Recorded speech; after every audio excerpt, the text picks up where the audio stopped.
of Manila Science High School, class of 2005. A former Legislative Assembly representative, the former Vice Chairperson of the Rules and Policies Committee of the Student Council Legislative Assembly, a DLSU student representative to the National Union of Students of the Philippines, a De La Salle University Star Scholar, and the incumbent College Assembly President for the College of Engineering,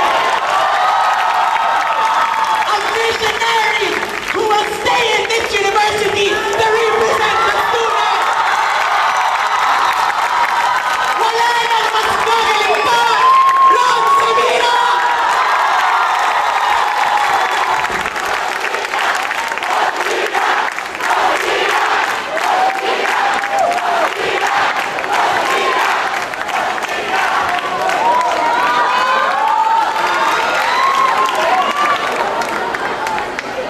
On this day, we have gathered because we have chosen action over apathy.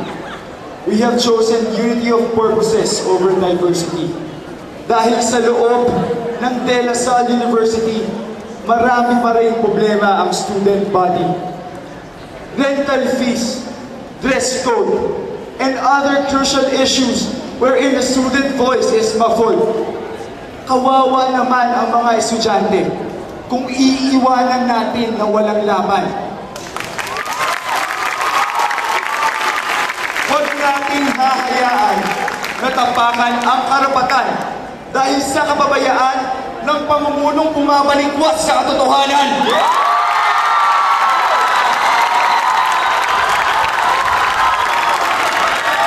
Students deserve to feel the votes that they cast. This is accountability.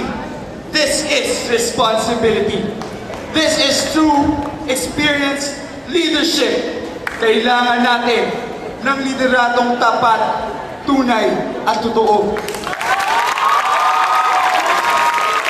But fellow Lasallians, this is not all about us. Should we be putting ourselves in the center? Should we be putting ourselves first habang sa labas ng De La Salle University? Maraming nagugutom, maraming walang matirahan, maraming hindi makapag-aaral. Sa labas ng De La Salle University, may isang bayan na patuloy na naghihirap.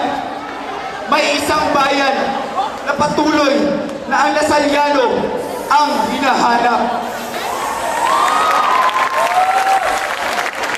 This should be the core of the Student Council. The greater responsibility that we have for our fellow Lasallians, for our university, for our community, for our country. Our nation is divided. Our economy is badly weakened. Our government is reeking with corruption. Lasalliano, may pakialam tayo sapagkat sa ating core, sa kaloob-looban natin, we have this vision. We have this goal of fighting for a just and free society.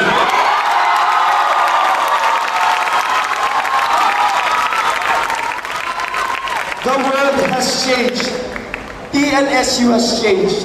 And we should not only change, but we should also leave a legacy. A legacy that will be ushered into next generation. These changes may not be easily met. These changes may not be met in a short period of time. But I am telling you, De La Salle University, we will bring this legacy.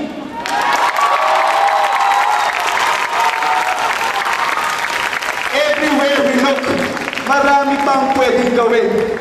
College of Business and Economics. The state of our economy calls for you to call for economic growth. College of Engineering. Let us build roads and bridges to the progress of the nation. College of Computer Studies. Let us build technological ties that will bind us together. College of Science. Let us uplift the condition of scientific knowledge. College of Liberal Arts. Let us elevate good governance. And College of Education. Let us transform this nation through a progressive university.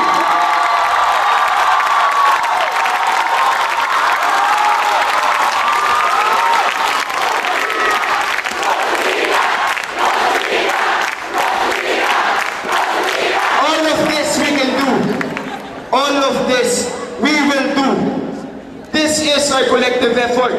Ito ang lakas na nagkakaisang Lasalliano.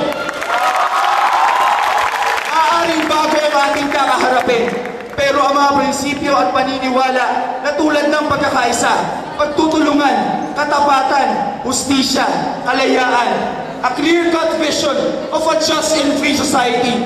Ang mga ito ay matagal na. Ang mga ito ay subok na. Ang mga ito ay nanatiling tunay. Ang mga ito ay mananatiling tapat. It will usher us into a progress that affront the De La Salle University throughout history. And as we face the centennial, what we need is a new era of responsibility. A greater responsibility not only for ourselves, for the nation, for the country. This is the legacy that we will usher to the next generation. This is the legacy coming from the revolution. Pagkatapos ng revolution, magiging tayong haharap, tayong mga bagong bayani ng bagong henerasyon. Parte tayo sa pagbuo nitong bayang progresibo. Ipakita ang lakas ng nagkakaisang Lasalliano. At ako, ang inyong gabay at kaakbay na tapat at tunay. Ron Simira, De La Salle University. I am your student council